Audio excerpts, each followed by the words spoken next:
আজকে বাংলাদেশের সকল কন্টেন্ট ক্রিয়েটর চুপ হয়ে গেছে না, কেউ কোনো পোস্ট করতেছে না, কেউ কোনো আলোচনা সমালোচনা কিচ্ছু করতেছে না, যেন তাদের কানে এই তথ্যটা এখন পর্যন্ত যায় নাই যে কোঠা আন্দোলন নিয়ে মানুষের অবস্থানটা এখন কোথায়, শিক্ষার্থীদের অবস্থাটা এখন কি। আমি জানি না ভাই কে কোন দল করেন, আমি জানি না কে কোন ধর্ম পালন করেন, তবে আমি এটা জানি যে নারীদের অধিকার আপনারা সবাই 2 দিন আগেও চাইছেন। যারা যারা 2 দিন আগেও নারীদের অধিকার নিয়ে লাফালাফি করছেন, আজকে তারাই নারীদের গায়ের মধ্যে হাত তুলছেন। গতকাল আমি যখন দেখলাম ভার্সিটির মেয়েদের উপরে এইভাবে একের পর এক অন্যায় অত্যাচার করা হচ্ছে, তখন আমার কাছে বিষয়টা খুবই খারাপ লাগছে এবং আমি এটা নিয়ে তখনই একটা কথা বলতাম ভাই। তবে এতক্ষণ পর্যন্ত ধৈর্য ধরেছিলাম যে দেখি আরো কি হইতে পারে। আমরা তো পড়াশোনা করছি একটা সময়, ঠিক না, বাংলাদেশের মধ্যেই পড়াশোনা করছি। তবে 2018 সালে আমি যখন স্টুডেন্ট ছিলাম তখন কিন্তু বাংলাদেশের মধ্যে এরকম একটা সেম জিনিস হয়েছিল কোটা আন্দোলন নিয়ে, তখন কিন্তু শিক্ষার্থীরা দৌড়ায় পালাইছে। আজকে 2024 সাল ভাই, এখন শিক্ষার্থীরা কিন্তু দৌড়ায় পালাচ্ছে না, আর না পালানোর কারণে দেখা যাচ্ছে তাদের মাথা ফেটে যাচ্ছে, কারো হাত পা ভেঙে যাচ্ছে এবং 2-1 জনের জীবনও কিন্তু ইতিমধ্যে গেছে ভাই। অনেক কথা বলতে ইচ্ছা করে, তবে সকল কথাগুলো না কেন যেন বলা যায় না। দেখেন, যেহেতু আমি একজন কন্টেন্ট ক্রিয়েটর, সেহেতু হাজার হাজার মানুষ কিন্তু আমাকে মেল মেসেজ দিয়ে বলতেছে ভাই আপনি এখন পর্যন্ত চুপ করে আছেন, আপনি কোন ঘর থেকে লুকাইলেন, এই বিষয়টা নিয়ে কেন কোনো কথা বলতেছেন না। আমি আবারও বলতেছি,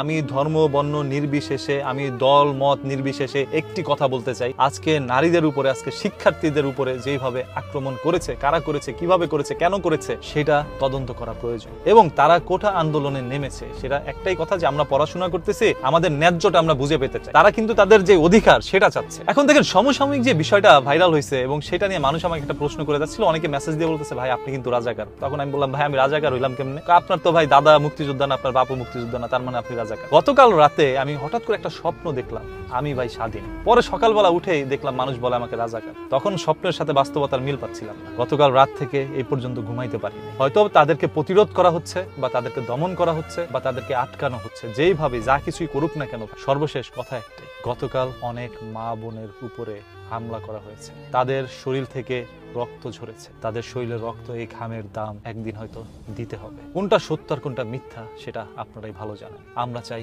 আমাদের অধিকার। এখন যে শিক্ষার্থীরা রাস্তার মধ্যে নেমেছে, সেটা নিশ্চয়ই তাদের কোনো ন্যায্য আদায়ের জন্য নেমেছে এবং যথাসম্ভব দ্রুত এটার একটি সমাধান হওয়া প্রয়োজন। আদারওয়াইজ এটা আরো বড় রূপ নিতে পারে। স্বাধীন দেশে মাথা উঁচু করে স্বাধীনভাবে কথা বলতে চাই, স্বাধীনভাবে মত প্রকাশ করতে চাই। আমাদের স্বাধীনতার উপরে কেউ হস্তক্ষেপ করবেন না। তাহলে স্বপ্নেই শুধু বলতে পারবো আমরা স্বাধীন, বাস্তবে কেবলই আমরা পরাধীন। সর্বশেষ কথা একটাই, যারা যারা আমাকে মেসেজ দিয়ে বলতেছিলেন ভাই এখন কি ঘর থেকে লুকাইছেন, এটা নিয়ে কোনো কথা বলতেছেন না, তারা কতটুকু কথা বলছেন। দেখা হবে পরবর্তী ভিডিওতে। আল্লাহ হাফেজ।